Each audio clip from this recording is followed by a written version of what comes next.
আর একজনের শরীরই চলে না, ঠাট্টা করে বলতো খেলা হবে। এই লোকটা দেখার খুব ইচ্ছা, আছে কোথায় এই মালটা, আছে খুঁজে পাওয়া যাচ্ছে না। অনেকের চেহারাটা মাঝে মাঝে দেখা গেছে ভাই, কিন্তু এই জিনিসটা আজকে আবার এক জায়গায় নিউজ করছে, মিশে ফেক নিউজ হতে পারে, ভাই ভারতের শেষ নিঃশ্বাস ত্যাগ করলেন ওবায়দুল কাদের সাহেব, কথা কয় নাকি, উনি নাকি ভারতে মারা গেছে। তো যাই হোক, বেঁচে আছে বেঁচে আছে, উনি ওনার লাশ পরিষ্কার ভাবে না দেখা পর্যন্ত আমরা নিশ্চিত হবো না, আর উনি মারা যাওয়ার আগে কিছু বলে যাবে না, তাছাড়া তো আমরা ওনাকে ভুলে যাবো। হাই রে নেতা, স্মার্ট বাংলাদেশ কয়ে মন ভেঙে ফেলে দিচ্ছে, শরীরের শক্তি নাই কিন্তু মাঠ কাঁপাছে। কথা কা ভেলটায় ভেটা কথা বলতো, ঈদের পরে আন্দোলন হবে, ঈদ আসে ঈদ যায়, আন্দোলন হয় না, আছে না না? এত উন্নয়নে জ্বালা জ্বালা অন্তর জ্বালা আছে, কি মাল কথা কয় না কে? বাংলাদেশের অর্ধেক টাকা এর কাছে আছে, খালি ধরিবের পারলে কাম, কথা কয় না কে?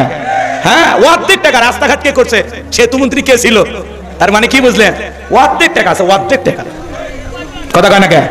এই টাকা যদি ফেরত আনতে পারেন ওইরকম 200 পদ্মা সেতু বানাতে পারেন, 200 দরকার আছে না নাই তাহলে?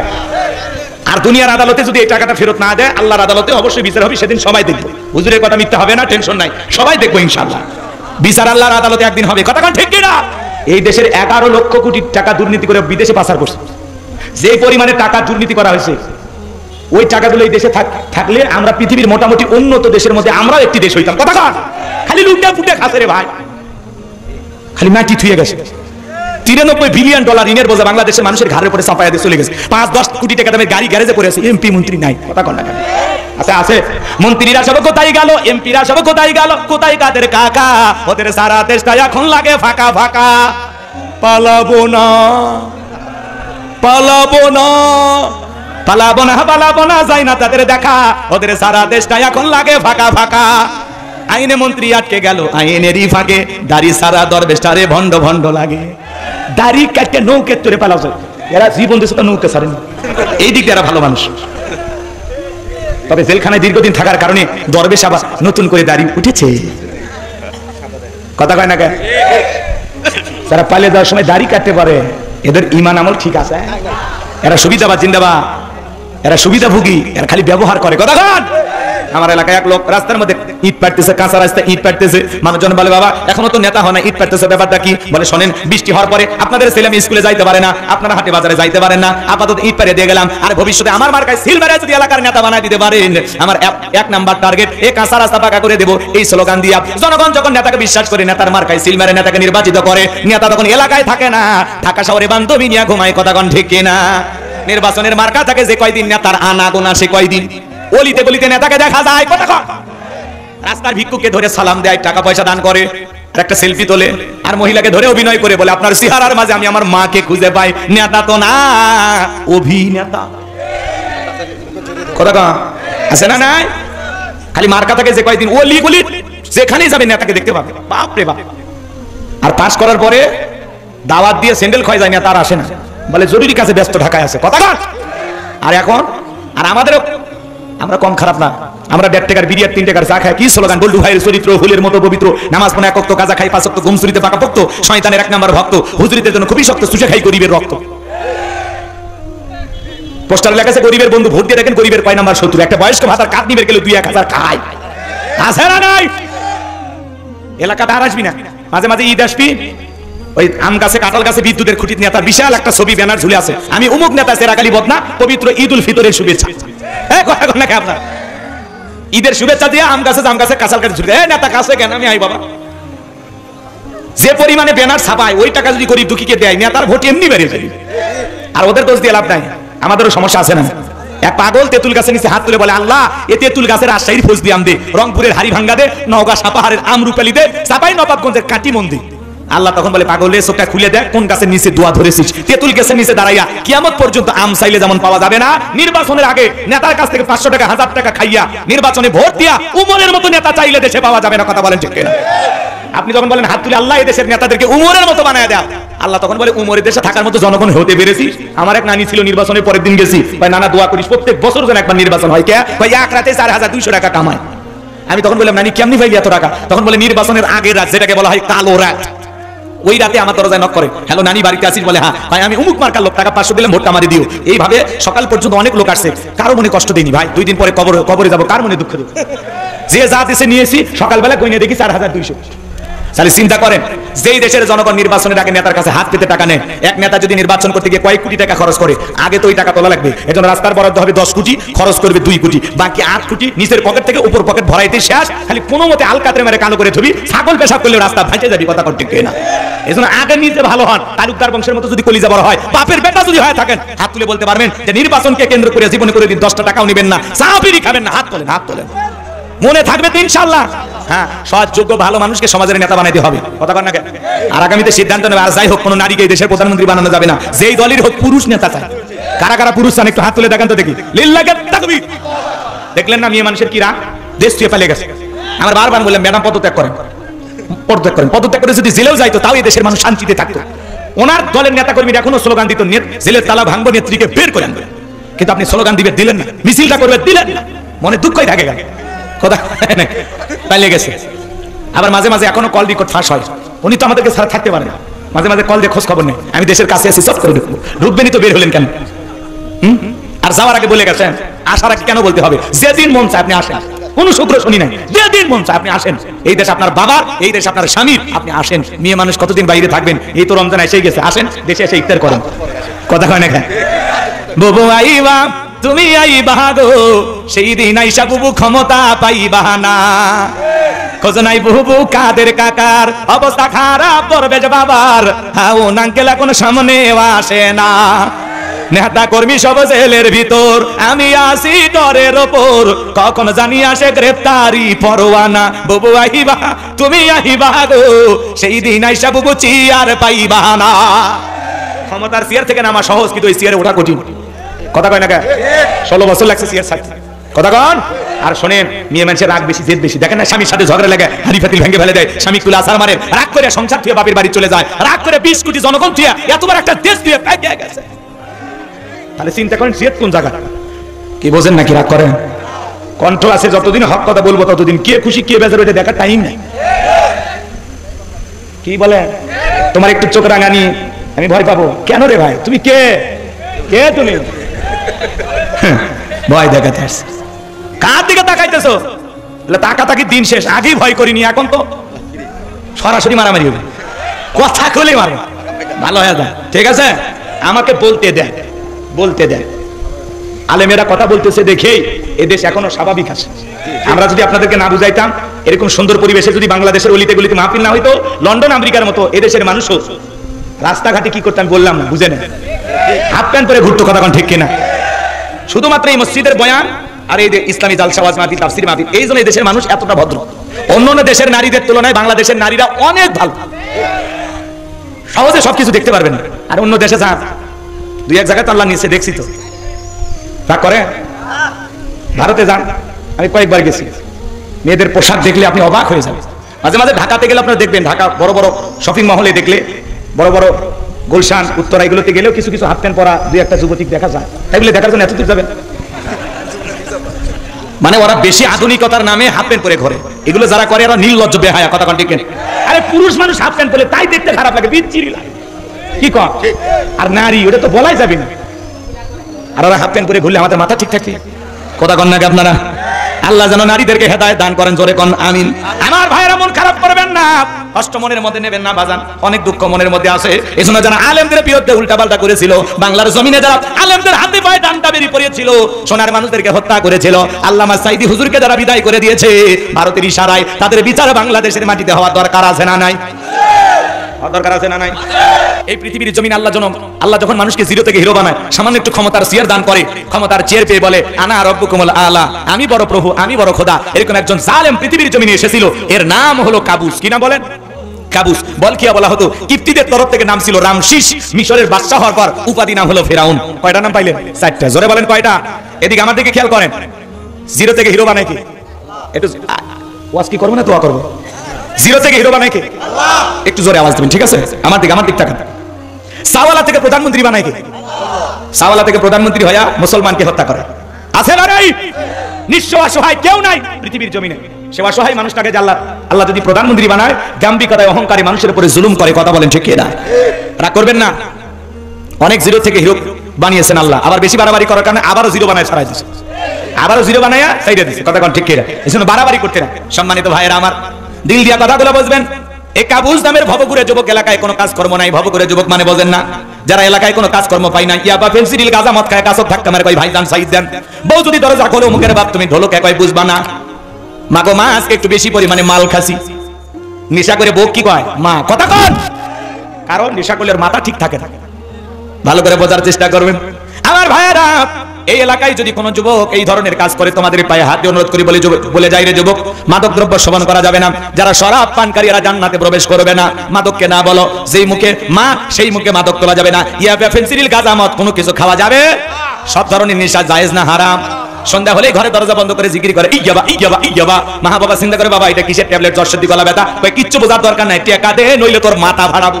পিতামাতা বাধ্য হয়ে টাকা দেয়, ওই টাকা দিয়ে নেশাদ্রব্য কিনে খায়, এরকম সন্তান আছে না যায়? যারা এই দুনিয়ার জমিনে নেশাদ্রব্য পান করে, চেহারা দিকে তাকাইলে কি মনে হয় বিশাল হিরো? চেহারা দিকে বোঝা যায় খায় খায়, কথা কয় না কে?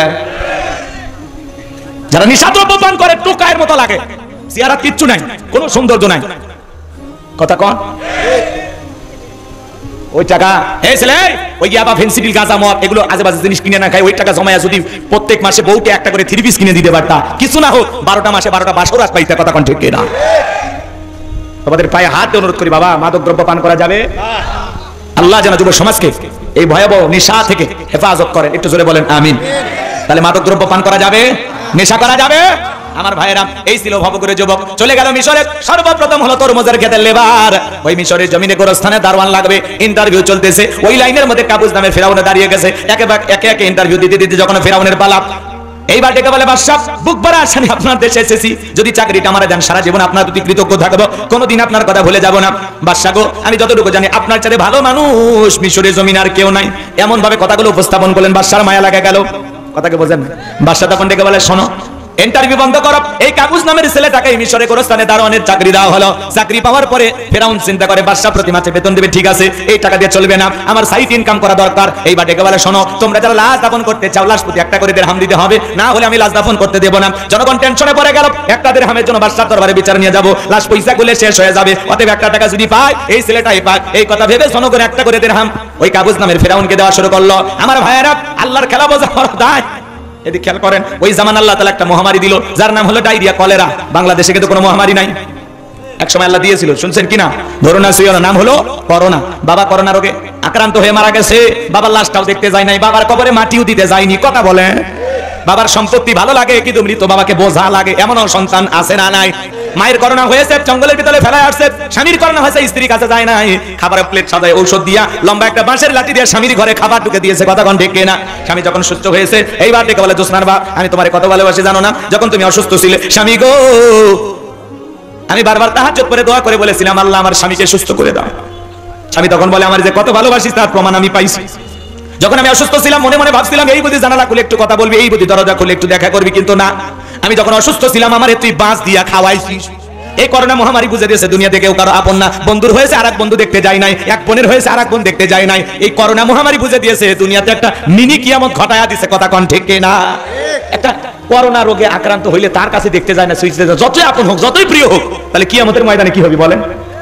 কথা বলেন না কেন? এই জন্য আল্লাহ বলেন, ইয়াউমা ইয়াফিরুল মারউ মিন আখি ওয়া উম্মিহি ওয়া আবি ওয়া সাহিবাতিহি ওয়া বানি। সেদিন ভাই ভাইয়ের কাছ থেকে পালিয়ে যাবে, মা পালিয়ে যাবে, বাবা পালিয়ে যাবে, স্ত্রী পালিয়ে যাবে স্বামীর কাছ থেকে, সন্তানেরা পালিয়ে যাবে তার মা বাবার কাছ থেকে, কেউ কারো উপকারে আসবে না। এই তো দুনিয়াতে প্রমাণ পাইলেন।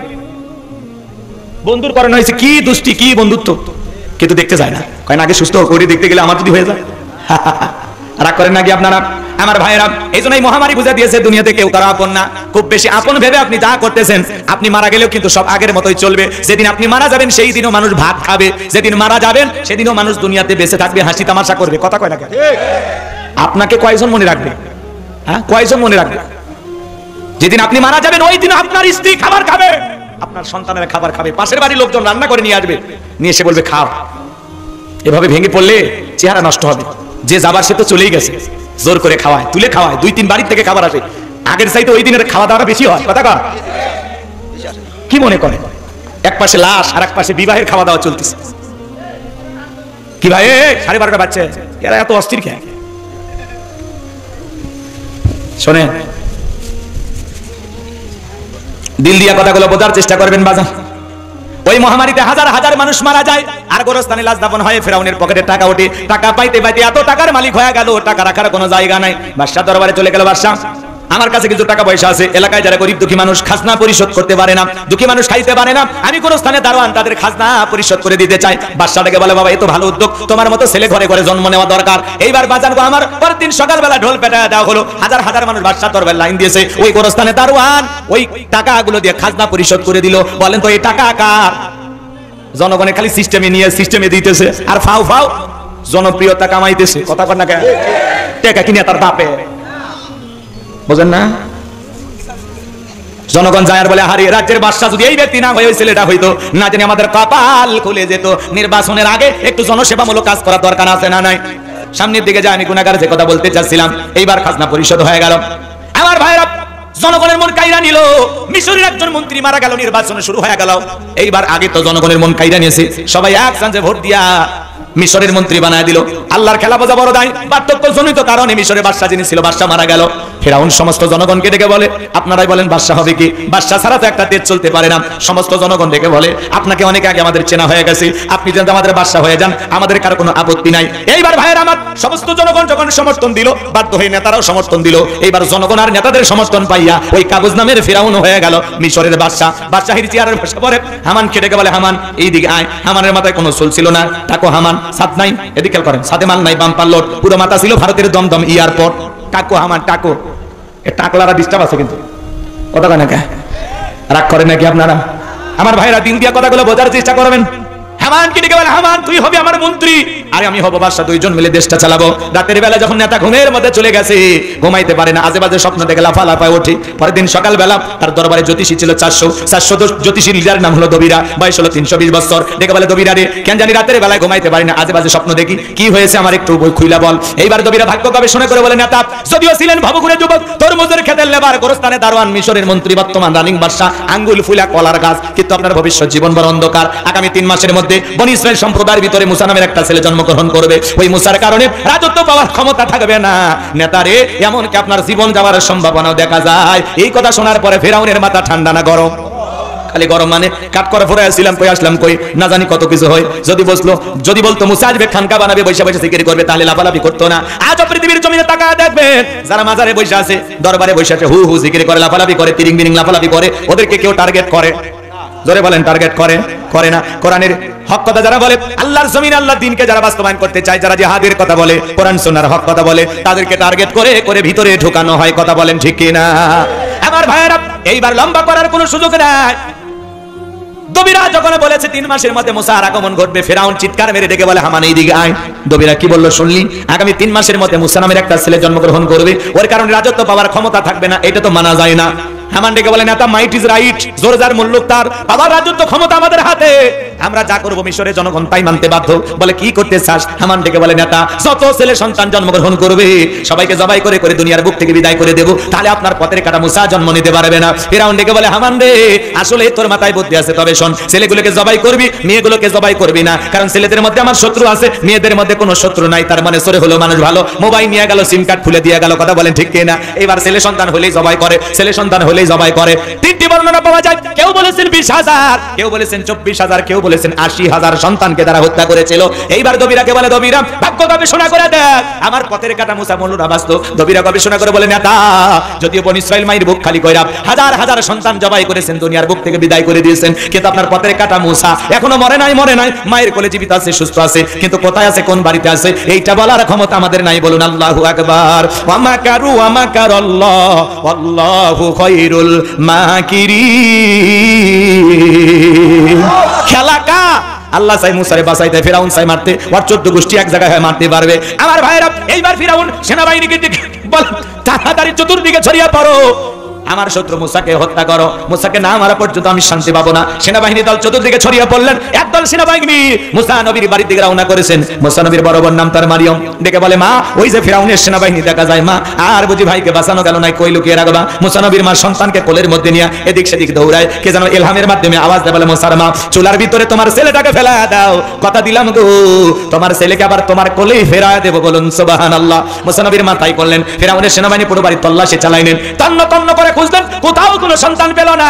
এইবার ওরা যখন ব্যর্থ হয়ে চলে গেল, মুসা নবীর মা চুলার ভিতরে তাকায় দেখে নবী মুসা চুলার ভিতরে পড়ে মুস্কি মুস্কি হাসে, বলুন সুবহানাল্লাহ। সন্তানটাকে কোলের মধ্যে নিলেন, আবারও কে যেন গাইবে আওয়াজ দেয়, বলে মুসার মা আর কতদিন জালেমদের ভয় লুকিয়ে রাখবা, সিন্ধুক একটা বানাইয়া দরিয়ার বুকে ভাসায়া দাও, কথা দিলাম গো তোমার সন্তানটাকে তোমার কোলে ফেরায় দেব। মুসা নবীর মা টেনশনে পড়ে গেলেন, সিন্ধুক পাবেন কোথায়। সকালবেলা কে যেন ডাকে, মিস্ত্রি লাগবে মা, আমি একজন মিস্ত্রি। মুসা নবীর মা টেনশনে পড়ে গেলেন, আর মিস্ত্রির ডাক শুনে ডেকে বলে মিস্ত্রি দিকে আসো, তুমি কিসের মিস্ত্রি, কি বানাইতে পারো? মিস্ত্রি ডেকে বলে মা আপনি যদি মনে করেন এমন একটা সিন্ধুক আপনার দরকার, যে সিন্ধুকের ভিতরে আপনার সন্তানকে তুলে দরিয়ার বুকে ভাসায়া দিবেন, আপনি চাইলে আমি এরকম সিন্ধুক বানাইতে পারি। মুসা নবীর মা ডেকে বলে মিস্ত্রি তুমি তোমার মনের কথাই বলেছো, এরকম একটা সিন্ধুকে তোমার প্রয়োজন। মিস্ত্রি বলে মা যন্ত্রপাতি আছে, ধার দেওয়ার জন্য পানি লাগতে পারে, আবার না হলেও চলবে, আপনি একটু ভিতর থেকে পানি নিয়ে আসেন। মুসা নবীর মা ভিতর দিকে পানি নিয়ে এসে তাকায় দেখে মিস্ত্রি সুন্দর একটা সিন্ধুক বানায়া দাঁড়িয়ে আছে, বলুন আল্লাহু আকবার। এইবার সিন্ধুকটা হাতের মধ্যে দিয়া মিস্ত্রি দৌড়ায়, মুসা নবীর মা পিছন থেকে ডাইকে বলে মিস্ত্রি লোহার পয়সা কিনিবা না, কাঠের পয়সা কিনিবা না, তোমার পারিশ্রমিকের দামটা কিনিবা না। মিস্ত্রি ডেকে বলে মা যারা বিপদে পড়ে তাদের আমি উপকার করি, বিনিময়ে টাকা পয়সা গ্রহণ করি না। মুসা নবীর মা ডেকে বলে মিস্ত্রি এই বিপদের দিনে ইয়া তোমার উপকার করলা, লোহার পয়সাও নিলা না, নিজের পারিশ্রমিকের দামটাও নিলা না, কাঠের দামও নিলা না, তোমার নামটা বলে যাও, অন্তত তোমার নাম মনে পড়লে মাঝে মাঝে তোমার জন্য দোয়া করব। মুসা নবীর মায়ের কথা শুনে উত্তর দিয়ে বলে মা আমি দুনিয়ার কোনো সাধারণ মিস্ত্রি না, আমি আল্লাহর ফেরেশতা, আমার নাম হলো জিবরাইল।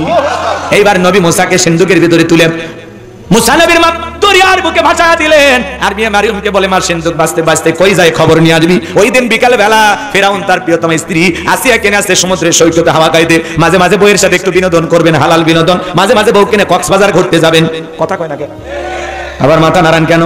বউকে নিয়ে কক্সবাজারে যাবেন, যায় বলবেন বিবি রে কি সুন্দর আল্লাহর অপরূপ সৃষ্টি, কি সুন্দর সমুদ্রের পানির ঢেউ, জানবে না তো কেউ কাছে দাঁড়িয়ে আছে আমার সোনা বউ।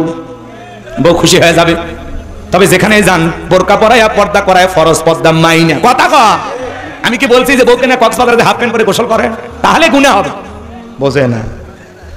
বউকে পর্দা করে এখানে সেখানে ঘুরতে নিয়ে যাবে, একটু বিনোদন করুন, বউকে সময় দেবেন। জামানা খুব একটা ভালো না, আপনি সময় না দিলে আরেকজন এসে দিবে যে ভাবি চলেন একটু বেড়াই নিয়ে আসে, তখন কি করবেন? অর্থাৎ সময় দেন। কথা কয় না, হাসেই বাড়ি দিল, আরেকজনের সাথে ঘুরতে যাবে। বোঝে না। সামনে যায়, মজা লাগতেছে, কথা আছে আরো সামনে, একটু অপেক্ষা করেন। মহিলাদের ওয়াজ করা লাগবে, যুবকদের ওয়াজ করা লাগবে, কথা কোন ঠিক না? সামনে রমজান, এদেরকে একটু ভালো বানায় ছেড়ে দেওয়া লাগবে। লিল্লাহি তাকবীর। আমার ভাইরা দিল দিয়া কথাগুলো বোঝার চেষ্টা করবেন, তাহলে মাঝে মাঝে বউকে নিয়ে হালাল বিনোদন করবে, বউকে ভালোবাসা দিবেন, সময় দিবেন। মাঝে মাঝে বাইরে থাকলেও বউকে যখনই ফোন দেন, ফোনটা কাটার আগে একবার বলবেন আই লাভ ইউ শোনাবো। বিশ্বাস করেন মৃত্যু পর্যন্ত আপনার বউ আপনার পা ধরে পড়ে থাকবে, কোনোদিন আপনার সংসারে ছেড়ে যাবে না। কথা কোন ঠিক কিনা? বাঁকা হারে তৈরি, বেশি সোজা করবে যাবেন না, আরো বেশি বেঁকা হবে। অর্থাৎ মাইনে নিয়ে চললেন, কি করলেন? কোন উপায় আছে? চলেন না সামনের দিকে যাই। সিন্ধুক ভাসতে ভাসতে ফিরাউনের ঘাটে চলে গেছে। ফিরাউনের সেনাবাহিনী সিন্ধুকটা তুলে নেতার সামনে নিয়ে গেছে। ফিরাউন ডেকে বলে সিন্ধুকটা খোলো তো দেখি। যখন সিন্ধুকটা খোলা হলো, সবাই তাকায় দেখে সিন্ধুকের ভিতরে মনে হয় পূর্ণিমার চাঁদ উদয় হয়েছে। ফিরাউন ডেকে বলে তরবারি আন, জবাই করে। এটাই মুসা। আসিয়া বলে থামো, খালি মারা শিখছো, এতগুলো মাল্লা তাও কি শান্তি পাইলা না? স্বামী গো, এই ছেলেটাকে মারার আগে তোমাকে আমি বলতে চাই, এই যে সিন্ধুক দেখা যায়, এমন কাঠ কি তোমার দেশে পাওয়া যায়? ফিরাউন এইবার সিন্ধুকটা নাইরা চাইরা বলে বিবি আমি কেন, আমার বাপ দাদা 14 পুরুষও কোনোদিন এমন কাঠ দেখে না, এমন সিন্ধুক দেখে নাই। আসিয়া ডেকে বলে স্বামী এটা ভিনদেশী কারো সন্তান, এই সন্তানটাকে আমি মারতে দেব না, এই সন্তানটাকে আমাদের পালক পুত্র হিসাবে লালন পালন করতে চাই। জোরে কোন মারহাবা। কথায় আছে যেখানে বাঘের ভয় সেখানে রাত হয়। যারে খুঁজতেছো মারার জন্য আল্লাহ তোমারে দায়িত্ব দিল তারে লালন পালন করার জন্য। বলেন আল্লাহু আকবার। এইবার আসিয়া ডেকে আমি আমার পালক পুত্র হিসেবে লালন পালন করবো, তুমি কোনো বাধা দিতে পারবে না। অনেক কঠিন স্বামী মাঝে মাঝে বইয়ের কাছে কি হয়, দুর্বল হয়ে যায়। কথা কোন ঠিক না? এইবার আসিয়া ডেকে বলে শুধু সন্তান দিলে হবে না, রাজ্যের মধ্যে ঢোল পিটায় খবর দাও ফিরাউনের ছেলে সন্তান যে দুধ পান করাবে মাসে মাসে বেতন দেওয়া লাগবে। বলে ঠিক আছে। রাজি হয়ে গেল, ঢোল পিটায় দেওয়া হলো। হাজার হাজার নারীরা নবী মুসা আলাইহিস সালামকে কোলের মধ্যে নেয়, স্তন খুলে মুখ লাগায় দেয়। আল্লাহর নবী মুসা আলাইহিস সালাম কোনো মহিলার স্তনে দুধ পান করে না। চিৎকার মেরে বলুন সুবহানাল্লাহ। সমস্ত নারীরা ব্যর্থ হয়ে চলে গেল। ওই যে মুসা নবীর বড় বোন নাম তার মারিয়াম, ডেকে বলে, ও রানী আসিয়া, এমন একটা ছাত্রীর খবর আমার কাছে আছে যে কোনো সন্তান তার দুধ পান করতে পারে, তাই নাকি? বলে হ্যাঁ। নবী মুসার মাকে কৌশলে ফেরাউনের দরবারে নিয়ে আসা হলো। সন্তানকে কোলের মধ্যে নিয়ে যখন স্তন কোলে মুখ লাগায় দেয়, আল্লাহ নবী মুসা আলাইহিস সালাম মায়ের স্তনে দুধ খাওয়া শুরু করেছে। বলুন সুবহানাল্লাহ। নবীদেরকে শিশুকাল থেকে জ্ঞানী বানিয়েছেন তিনি কে? রানী আসিয়া বলে, আপনার বেতন ডাবল, থাকার কোয়ার্টার ফ্রি। নবী মুসার মা ডেকে বলে, ও রানী আসিয়া, সন্তানকে যদি দুধ পান করাতে চান আপনার বাড়িতে নয়, সন্তান থাকবে আমার বাড়িতে। বলে আমি তাতেও রাজি আছি, মাঝে মাঝে সন্তানটাকে একটু দেখায় নিয়ে যাবেন। কথা আছে মায়ের সাথে মাসির দরদ বেশি। মুসা নবীর মা পৃথিবীর প্রথম মা, যে মা তার আপন সন্তানকে দুধ পান করানোর বিনিময়ে মাসে মাসে বেতন পেয়েছিল। জোরে কোন মারহাবা। এবার নবী মুসা চলাফেরা বয়সে উপনীত হয়েছে। আসিয়া একদিন নবী মুসা আলাইহিস সালামকে নিয়ে যায় ফিরআউনের কোলে দিয়ে বলে, সন্তানটাকে কোলে নাও। মানুষ দেখলে মনে করবে ছেলে তোমার না। মাঝে মাঝে দেখবেন মা বোনেরা বিরক্ত হয়ে কি করে, সন্তান কোলে দিয়ে বলে, সামলাও, বাপের মতোই খারাপ, বাপও হারামি, আমার পেট থেকে হয়েছে ডবল হারামি। কথা কন আছে না? সন্তান যদি একটু দুষ্টমি করে 14 গোষ্ঠী গালি দেয়, আমাদের 14 গোষ্ঠী খারাপ, আর 14 গোষ্ঠী সব ভালো, সব ভালো। কথা কন। স্বামী যদি এদিক, সন্তান যদি ভালো হয় তাহলে কি বলে জানেন? মা যে ভালো, বাপের কারণে ভালো হচ্ছে, মায়ের কারণে হয়েছে, হোক তাও তোরা ভালো থাক। সব দোষ আমরাই নিলাম, পুরুষ মানুষ তো কি করবেন, মাইনা নেন। রাগ করতেছেন নাকি আপনারা? এইবার আসিয়া মুসা নবীকে কোলের মধ্যে দিয়া যখন ভিতরে চলে গেছে, কি সুন্দর চেহারা নবী মুসা। কাফের হওয়ার পরে অন্তর নরম হয়ে গেছে। চুমা খাওয়ার নিয়তে যখন ঠোঁটটা বাড়াইছে নবী মুসা আলাইহিস সালাম 12 মণ ওজনের কচি হাতে এমন একটা থাপ্পড় বসায় দিয়েছে। ফিরআউন এত জোরে চিৎকার মারা উঠছে, আশেপাশের লোকজন দৌড়ে আসে, বলে নেতা এত জোরে চিৎকার মারলেন, ব্যাপারটা কি বুঝতে পারলাম না। ছেলে যে থাপ্পড় মারছে এই কথা জনগণকে বললে কি ইজ্জত থাকবে?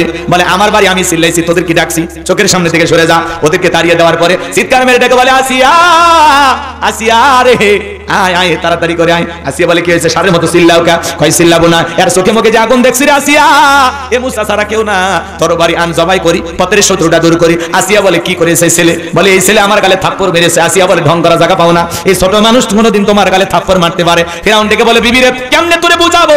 গাল তো তোর ছিল না, গাল ছিল আমার। মজা কি আমি টের পাইছি, আর থাপ্পড় ওজন বুঝে দেয়। এই ভবিষ্যতে মুসা হবে। জোরে কোন মারহাবা। অনেক কথা এখানে আছে, আর বাড়ানো সম্ভব নয়। নবী মুসার বয়স হয়ে গেল 25 বছর। কয় বছর?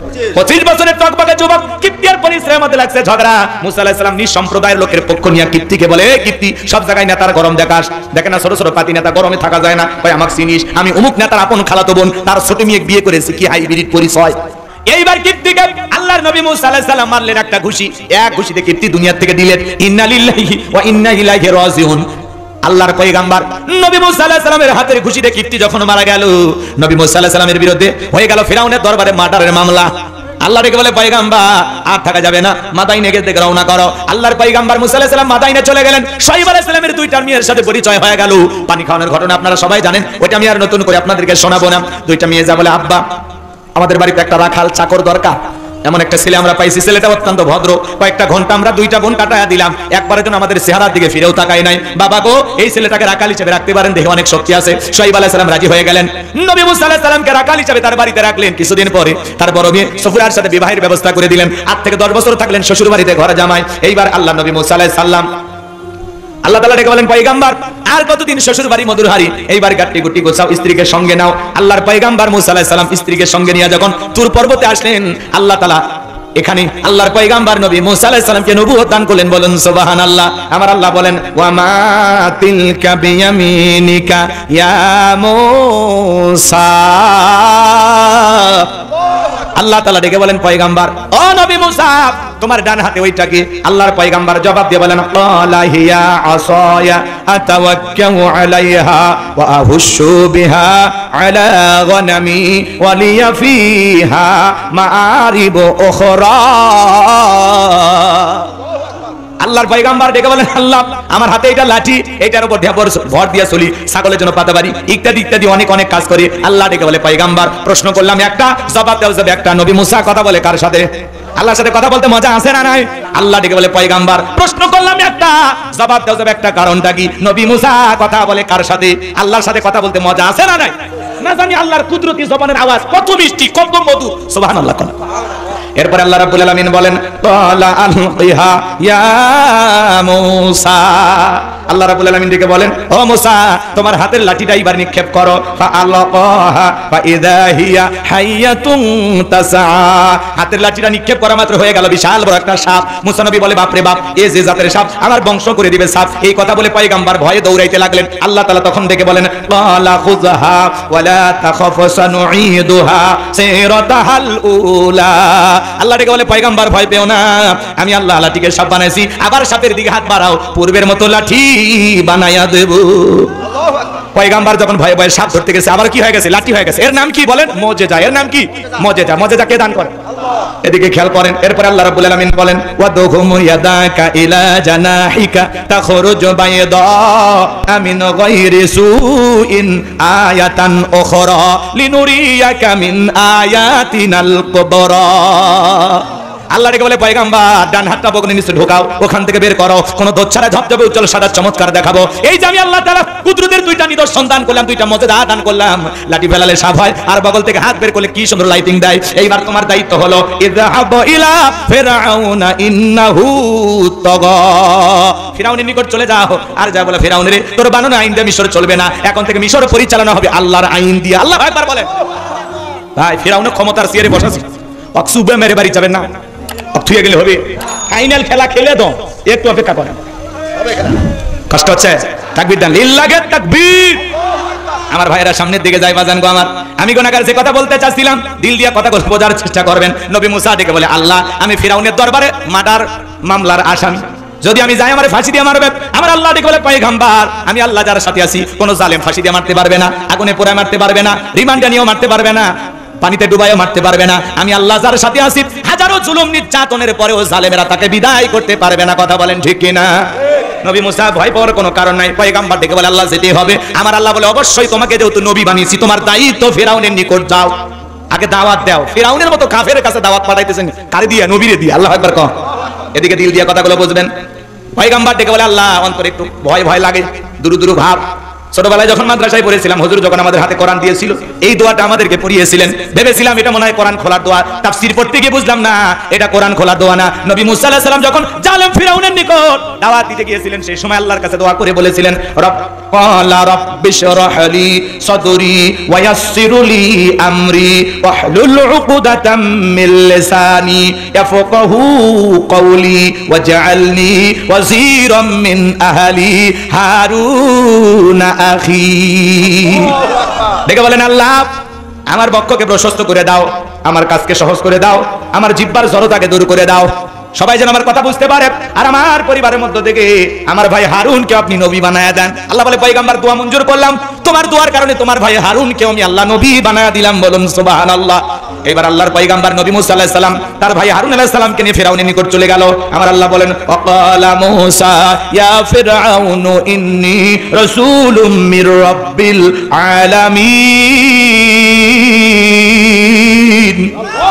আল্লাহর পয়গম্বর নবী মুসা আলাইহিস সালাম থেকে বলেন, হে ফিরআউন, আমি বিশ্বের রবের পাঠানো একজন রাসূল, আল্লাহর সম্বন্ধে সত্য ছাড়া মিথ্যা কিছু বলবো না, বনি ইসরাঈলদেরকে মুক্ত করে আমার সঙ্গে যেতে দাও। এইবার ফিরআউন থেকে বলে, ক্বালা ইন কুনতা জিতা বিআয়াতিন ফাআতি বিহা ইন কুনতা মিনাস সাদিকিন। তুমি যদি তোমার দাবিতে সত্যবাদী হও, তুমি যদি নিজেকে নবী বলে দাবি করো, তোমার কাছে কি এমন প্রমাণ আছে সেটা আমাদের সামনে উপস্থাপন করো। যদি তুমি তোমার দাবিতে সত্যবাদী হয়ে থাকো। নবী মুসা আলাইহিস সালামের কাছে প্রমাণ আছে কয়টি?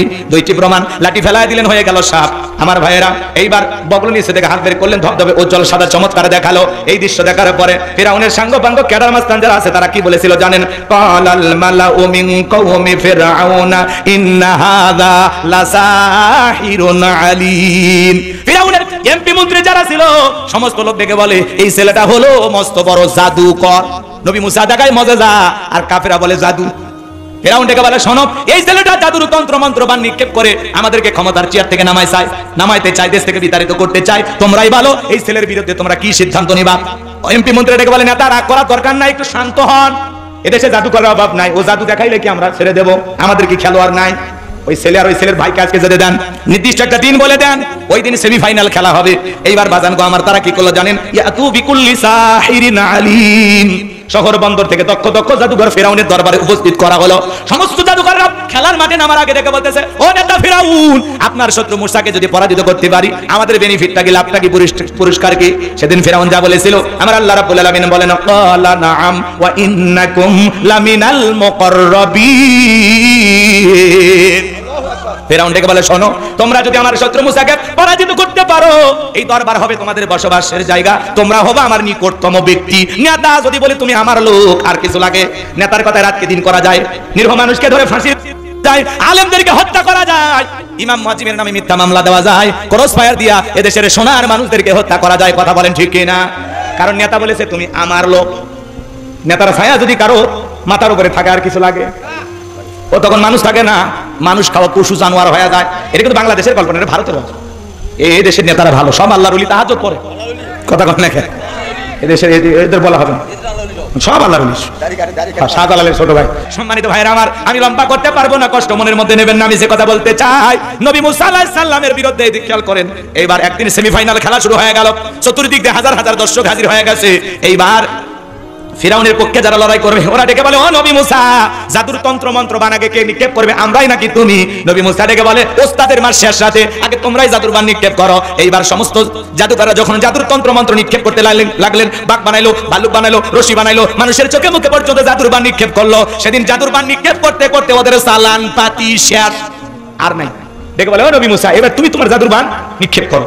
এইবার আল্লাহ রাব্বুল আলামিন সুন্দর করে জানিয়ে দিলেন, ওয়া আওহাইনা ইলা মুসা আন আলকি আসাকা ফাইদা হিয়া তালকাফু মা ইয়াফিকুন। আল্লাহ ওহীর মাধ্যমে জানিয়ে দিলেন, ও নবী মুসা, তোমার হাতের লাঠিটা এবার নিক্ষেপ করো। আল্লাহর পয়গম্বর হাতের লাঠিটা ছেড়ে দিলেন, হয়ে গেল বিশাল বড় সাপ। সেই সাপের ঠোঁটটা নিচুতে, উপরের ঠোঁটটা 80 ফিট উঁচুতে। আল্লাহু আকবার কর। এক নিঃশ্বাসে সমস্ত জাদুর মান খাওয়ার পরে ডেকে বলে, ফিরাউন রে, আরো কি আছে? এই দৃশ্য দেখার পরে ফিরাউনের পিছনে রাস্তা দিয়ে গরম হাওয়া বের হয়ে গেছে। আর জাদুকররা বুঝতে পেরেছে নবী মুসা যেইটা দেখালো এটা জাদু না, এটা জাদুর দাদু। মারহাবা কোন? ডাক্তার সেনে, ইঞ্জিনিয়ার সেনে, বক্তা সেনে, হুজুর সেনে। কথা কয় না কেন? নেতা সেনে, স্বর্ণকার আর স্বর্ণ ব্যবসায়ীকে সেনে, দালাল সেনে। যাই যে কাজের কাজই দেখে বলে যে তুমিও যা, আমিও। তো জাদুকররা বুঝতে পেরেছে নবী মুসা যেটা দেখালো এটা জাদু হতে পারে না, এটা আল্লাহর কুদরতি শক্তি।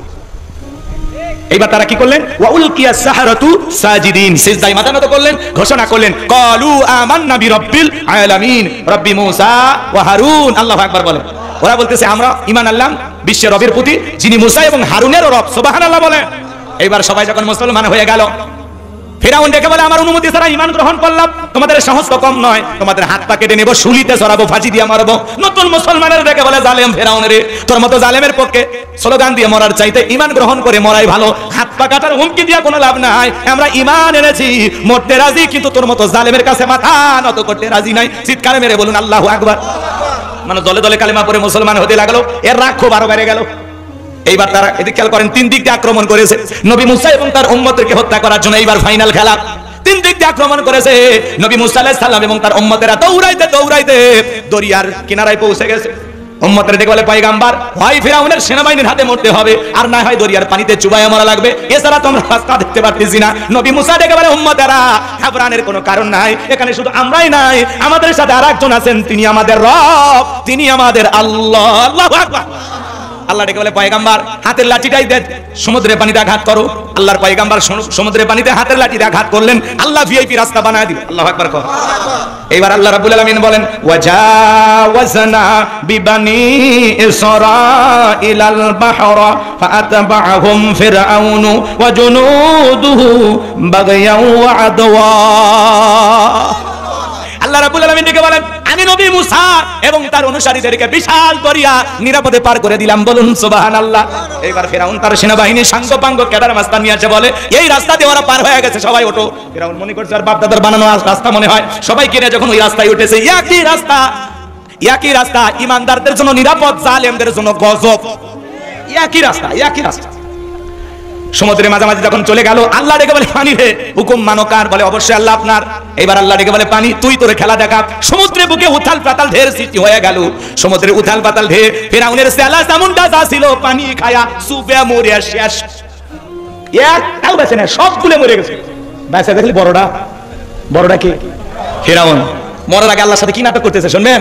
আল্লাহকে ডেকে বলতেছেন ক্বালা আমানতু আন্নাহু লা ইলাহা ইল্লাল্লাযী আমানাত বিহি বানু ইসরাঈলা ওয়া আনা মিনাল মুসলিমিন।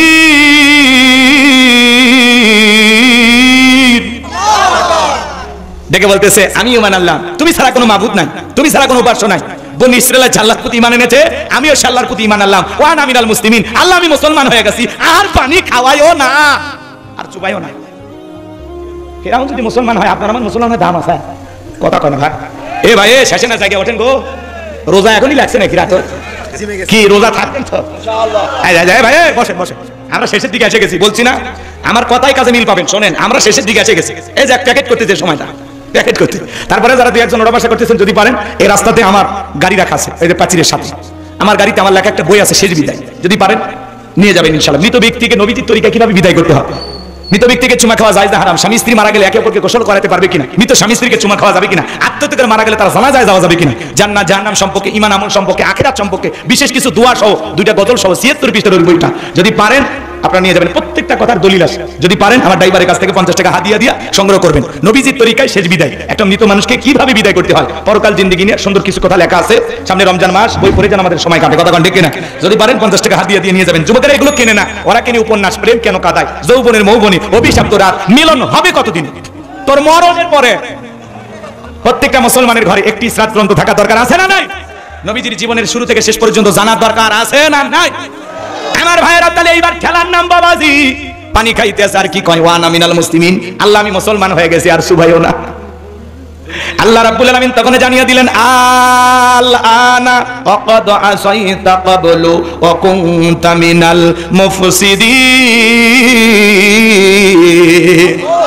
আল্লাহ বলতেছে এখনই মানুষ, এখন এর আগে কি করেছো? নাফরমানি সৃষ্টি করেছো, বিশৃঙ্খলা সৃষ্টি করেছো, ক্ষমতার দাম্ভিকতায় 40 বছর শিক্ষা ব্যবস্থা বন্ধ করে রেখেছো, ঘরে ঘরে মূর্তি ঢুকায় দিয়েছো, 4,500 টাকা 4,500 কোটি টাকা খরচ করে ভাস্কর্য বানাইছে, যে দেশের মানুষ খাইতে পারে না, রেল স্টেশনে ঘুমায়। একটা নারী 500 টাকা দিয়ে নিজের ইজ্জতকে বিক্রি করে পেটের ভাত জোগাড় করে, নাম দিছি যৌন কর্মী। কথা বলেন না? যে দেশের কোটি কোটি মানুষ বেকার, তরুণ যুবকেরা বেকার, কথা বলেন ঠিক কিনা? আর সেই দেশে যারা ভাস্কর্য নামে বিলাসিতা করে 4,500 কোটি টাকা খরচ করেছে, প্রত্যেকটা টাকার হিসাব আল্লাহর কাছে দিতে হবে। ওই টাকাগুলো কি যে মসজিদ মাদ্রাসা বানাইতেন? কথা বলেন না? ভাস্কর্য বানায় কি লাভ করছেন? 5 আগস্টে মানুষ মাথার উপর উঠে পেশাব করছে, এটা আপনার বাবার সম্মান কমছে না বাড়ছে? আর এই প্রতিবাদ করতে যে আল্লামা মামুনুল হককে মিথ্যা তহমত দিয়ে জেলখানায় বন্দী করেছে। সে সময় আমি সাতক্ষীরার একটা মাহফিলে এই ওয়াজ এক জায়গায় করছিলাম, আমার এক ওয়াজই 11টা মাহফিল বন্ধ। সুবহানাল্লাহ। তাতে আমরা কি থেমে গেছি? ভাস্কর্য এটা মুসলমানের সংস্কৃতি না, এটা হলো মুশরিক ইহুদি বেঈমানদের কালচার। মুসলমান ভাস্কর্য বানাবে না, মুসলমান মসজিদ বানাবে, মাদ্রাসা বানাবে। ওই 4,500 কোটি টাকা দিয়া বেকার যুবকদের যদি কর্মস্থানের ব্যবস্থা করে দিতেন, গরিব দুঃখী মানুষের খাবারের জন্য যদি খরচ করতেন, মসজিদ মাদ্রাসা বানাইতেন, আপনার বাবার কবরে বিকাশ হয়ে সব পৌঁছে যেত। অনেকে ভাবতেছে হুজুর বিকাশ খোলা নেই, ফেরেশতারা বিকাশ খুলিয়ে দিবে। কথা কয় না, রাগ করেন নাকি আপনারা? ভালো করে বোঝার চেষ্টা করবেন। আল্লাহ দিকে বলে ফিরাউনের তোর বিবি আমি আল্লাহকে রব বলে স্বীকার করার কারণে তারে হত্যা করেছো, তোর বাড়ি দাসীকে গরম তেলে চুবাইয়া বিদায় করেছো, আজকে আবার নবী এবং তার উম্মতকে আক্রমণ করার জন্য আক্রমণ চালিয়েছো। হে ফিরাউন, তোর পাপের 16 কলা পূর্ণ হয়ে গেছে। মরার আগে শুনে নে, আমি আল্লাহ তাআলা তোর ঈমানকে কবুল করলাম না, তবে তোর লাশটা আমি আল্লাহ পৃথিবীবাসীর জন্য রেখে দেব, যাতে তোকে দেখে মানুষ শিক্ষা গ্রহণ করে যে ফিরাউনদের পরিণতি এই হয়, পৃথিবীতে আর কোনো ফিরাউনের জন্য জন্ম না হয়। আর যদি কেউ তোর মতো হতে চায়, তারা যেন শিক্ষা গ্রহণ করে ফিরাউনদের জীবনের পরিণতি ভালো হয় না। আজও মিশরে জাদু করে ফিরাউনের লাশটা আছে না নাই? মুসা প্রেমিকেরা যায় পায়ের স্যান্ডেল খুলে মারে আর কই এই সেই ফিরাউন, মার জুতা। কথা কন নাকি আপনারা? শুটকি ফিরাউনের দেখা যদি মুসা প্রেমিকেরা জুতা মারে, জেতা ফিরাউন পাইলে আর সামরা দিয়ে ডুগডুগি বাজাইতো। কথা কন ঠিক কিনা? এজন্য ভাইরা আমার, যে আল্লাহ নমরুদকে ল্যাংড়া মশার কামড় খাওয়ায়া বিদায় করেছেন, ফিরাউনকে চুবাইয়া বিদায় করেছেন, আবু জাহেলকে 11 বছর 13 বছরে বালক দিয়ে কুফাকাত করে দিয়েছেন। আজও পৃথিবীর জমিনে যারা ইসলাম আর মুসলমানকে বিদায় করতে চায়, মুসলমানের রক্ত নিয়ে খেলা করে, ওই জালেমদের পরিণতি নমরুদ ফিরাউনের চাইতে ভয়ঙ্কর হবে। আর সেই প্রতিরোধ যদি করে তোলা লাগে, যদি কখনো দিন কায়েমের কাফেলায় জীবনটাও দিতে হয়, আল্লাহর এই জমিন আল্লাহর দিনকে বিজয় করার জন্য কারা কারা রাজপথে জীবনটা দিতে রাজি, 2 হাত তুলে শেষবারের মতো আল্লাহকে দেখান। লিল্লাহি তাকবীর। আল্লাহ আমাদের জীবনগুলোকে দ্বীনের জন্য কবুল করেন, জোরে বলুন আমিন। আল্লাহ পাক আমাদের সবাইকে ইসলামী আন্দোলনের কর্মী হিসেবে কবুল করুন। ওয়া আখিরি দাওয়ানা আলহামদুলিল্লাহি রাব্বিল আলামিন। সকলে দরুদ ইব্রাহিম পড়ুন। আল্লাহুম্মা সাল্লি আলা মুহাম্মাদ ওয়া আলা মুহাম্মাদ কামা সাল্লাইতা আলা ইব্রাহিম ওয়া আলা আলি ইব্রাহিম ইন্নাকা হামিদুম মাজিদ। আল্লাহুম্মা বারিক আলা মুহাম্মাদ ওয়া আলা মুহাম্মাদ কামা বারাকতা আলা ইব্রাহিম ওয়া আলা আলি ইব্রাহিম ইন্নাকা হামিদুম মাজিদ। আল্লাহুম্মা আমিন। রব্বানা যালামনা আনফুসানা ওয়া ইল্লাম তাগফির লানা ওয়া তারহামনা লানাকুনান্না মিনাল খাসিরিন।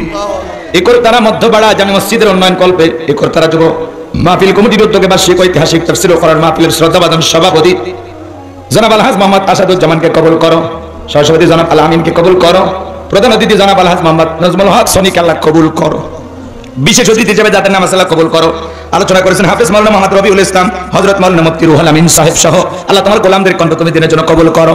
আমরা যারা হাত তুলে ধরেছি অনেকের মা নাই, বাবা নাই, এতিম বানায় কবরে চলে গেছে। জনম দুঃখিনী মায়ের কথাকে ভোলা যায়, আদরের বাবার কথাকে ভোলা যায়। ওই আদরের আব্বা আম্মার কবর জান্নাতের বাগান বানায় দাও। রব্বির হামহুমা কামা রব্বায়ানি সগীরা ওয়া রব্বির হামহুমা কামা রব্বায়ানি সগীরা। পিতামাতা যাদের বেঁচে আছে আল্লাহ হায়াত বাড়ায় দাও। পিতামাতার খেদমত করে তাদের মুখে হাসি ফোটায় জান্নাত অর্জন করার তৌফিক দিয়ে দাও রব্বুল আলামিন। আমি গুনাহগার দোয়া করি আল্লাহ আমাদের জানা অজানা ছোট বড় গোপন প্রকাশের গুনাহগুলো মাফ করে দাও। এমন জায়গায় বসে গুনাহ করেছি দুনিয়ার কেউ জানে না, তুমি জানো। আল্লাহ আমাদের সকলের তামাম জিন্দেগির গুনাহগুলো মাফ করে দাও। মাবুদ বিনিয়াজ পাক পরওয়ারদিগার আল্লাহ আমাদের সকলের জানা অজানা ছোট বড় সব গুনাহ মাফ করে দাও। সামনে রমজান মাস, আল্লাহ আমাদেরকে সিয়াম পালন করার তৌফিক দিয়া দাও। আমাদের তারাবি সিহার ইফতারি গুলোকে কবুল করে নিও। এই মাসে বেশি বেশি করে ইবাদত বন্দুকের মাধ্যমে কাটানোর তৌফিক দিও। রহমতের মাস, মাগফিরাতের মাস, নাজাতের মাস, কোরআন নাজিলের মাস। এই রমজান মাস বড় ফজিলতের মাস, বরকতের মাস। আল্লাহ এই মাসে বেশি বেশি করে তোমার ইবাদত করার তৌফিক দিয়া দাও। আমাদের ঘরের পরিবারের পরিজন যারা আছে তাদেরকেও নামাজি বানায় দাও। মা বোনদেরকে রোজা রাখার তৌফিক দাও, পর্দা করে তৌফিক দাও। তাদের দাম্পত্য জীবনকে হযরত আলী আর ফাতেমার মতো ভালোবাসা দিয়ে ভরপুর করে দাও। আল্লাহ আজকের মাহফিলে নগদে বাকিতে যত মানুষ টাকা পয়সা দান করেছে আল্লাহ কবুল করে নাও। আল্লাহ দানের বিনিময়ে কোটি কোটি টাকার মালিক বানায় দাও। কিয়ামতের ময়দানে তোমার আরশের নিচে ছায়া দান করিও। আল্লাহ তাআলা যে বাড়িতে খানা খাইলাম বসলাম ওই বাড়ির উপর খাস রহমত বরকত নাজিল করো। আমার যে কলিজার টুকরা ভাইয়েরা বারবার যোগাযোগ করে আমাকে দাওয়াত দিয়েছেন, আল্লাহ ভাইদের হায়াত বাড়ায় দেন। মেহেদী ভাই সব যারা অক্লান্ত পরিশ্রম করেছেন আল্লাহ তাআলা প্রত্যেকটা যুবকের ঈমান খালিদ বিন ওলীদের মতো বানায় দেন, আমির হামজার মতো বানায় দেন। আগামী বছর আরো বড় পরিসরে মাহফিলটাকে সাজানোর তৌফিক দিয়ে দেন। স্বেচ্ছাসেবকের দায়িত্ব যারা পালন করেছেন আল্লাহ তাদের ঈমানি শক্তি বাড়ায় দেন। সবাইকে পাঁচ ওয়াক্ত নামাজি বানায় দেন। লাইটিং মাইটিং পোস্টার ব্যানার ডেকোরেটর ভাইরা সহ, বুদ্ধি পরামর্শ দিয়ে টাকা পয়সা দিয়ে স্থানীয় নেতৃবৃন্দ সহ, প্রশাসনের ভাইরা সহ যারা যেভাবে সহযোগিতা করেছেন আল্লাহ সবাইকে কবুল আর মঞ্জুর করে নেন। আল্লাহ তামাম পৃথিবীর মুসলিম উম্মাহকে হেফাজত করেন। বাংলাদেশের মসজিদ মাদ্রাসা কবুল করো, হকানে ওলামা ইকরামদের কবুল করো। দেশি বিদেশি সকলের ষড়যন্ত্রের হাত থেকে আমাদের প্রিয় মাতৃভূমি বাংলাদেশকে আল্লাহ হেফাজত করো। এই জমিনকে কোরআন আর ইসলামের জন্য কবুল করে নাও। আল্লাহ এই জমিনকে কোরআন আর ইসলামের জন্য কবুল। আল্লাহ তাআলা একটাবার দেখতে চায় কোরআন দিয়ে দেশটা চলে কেমন দেখা যায়। আল্লাহ এই জমিনকে কোরআন আর ইসলামের জন্য কবুল করে। আল্লাহ আমাদের চলার পথকে নিরাপদ বানায় দাও। সমস্ত বালা মুসিবত থেকে হেফাজত কর। দেশি বিদেশি সকল চক্রান্ত ষড়যন্ত্রের হাত থেকে আমাদের প্রিয় মাতৃভূমি বাংলাদেশকে আল্লাহ হেফাজত কর। আল্লাহ তাআলা এই জমিনকে কোরআন আর ইসলামের জন্য কবুল করে। জীবনে একটাবার সোনার মক্কা মদিনা আমাদেরকে কবুল করে নিও। আল্লাহ বছরে হজরে নিয়ত করেছি, আল্লাহ তোমার বাইতুল্লাহর মেহমান হিসেবে আমাকে কবুল করে নিও। আল্লাহ তোমার গোলামদেরকে কবুল করে নিও। আল্লাহ তাআলা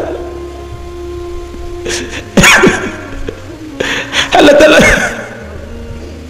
এটা যদি জীবনের শেষ মাহফিল হয়, জীবনে কোনোদিন যদি আর কণ্ঠ দিয়ে কথা বলার সুযোগ না হয়, তোমার কাছে দোয়া করি আল্লাহ এই মাহফিলটা কিয়ামতের ময়দানে আমাদের জন্য নাজাতের ওসিলা বানায় দেয়। আল্লাহ বড় ভয় লাগে, একা একা কবরে কেমনে থাকবো, কি হবে আমাদের। আল্লাহ কবরে যাওয়ার আগে তোমার জন্য বন্ধু বানাইতে পারি। আল্লাহ কবরে চল যাব সঠিকভাবে দেওয়ার তৌফিক দিও। আল্লাহ নেক আমল করে কবরে যাওয়ার তৌফিক দিও। সবাইকে পাঁচ ওয়াক্ত নামাজি বানায় দাও। আল্লাহ আমাদের সবাইকে পাঁচ ওয়াক্ত নামাজি বানায় দাও। আল্লাহ আমাদের সিয়াম সাধনার এই মাসে ইবাদত করে আমরা যেন গুনাহ মাফ করায় নিতে পারি। আমরা যেন রমজানের মাধ্যমে বেগুনাহ মাসুম হতে পারি। আল্লাহ এই মাসে বেশি বেশি করে ইবাদত করা তৌফিক দিও। আমরা যেন মানুষকে ইফতারি করাইতে পারি, ভালোবেসে সবাইকে দান করতে পারি, বুকে ধরায় নিতে পারি। আল্লাহ তুমি কবুল করে। আল্লাহ এই জাহান্নামের আগুন থেকে আমাদের মুক্তি দাও। রব্বানা সরিফ আন্না আযাবা জাহান্নাম ইন্না আযাবাহা কানা গরামা। রব্বানা আতিনা ফিদ দুনিয়া হাসানাতাও ওয়া ফিল আখিরাতি হাসানাতাও ওয়া কিনা আযাবান নার। আল্লাহ আমাদের সবাইকে আপনি মাফ করে দেন। আল্লাহ আল্লাহ তাআলা আমার হারুন ভাইকে কবুল করেন, আব্দুর রহিম ভাইকে কবুল করেন। আল্লাহ সাদিক ভাইকে কবুল করে নেন, আল্লাহ আমার কাউসারকে কবুল করো, রিয়াদকে কবুল করো, আল্লাহ তাআলা মিডিয়ার ভাইদেরকে কবুল করো, দূর দূরান্ত থেকে যারা কোরআন শোনার নিয়তে ছুটে এসেছেন সবাইকে নিরাপদে বাড়ি পর্যন্ত পৌঁছার তৌফিক দান করুন।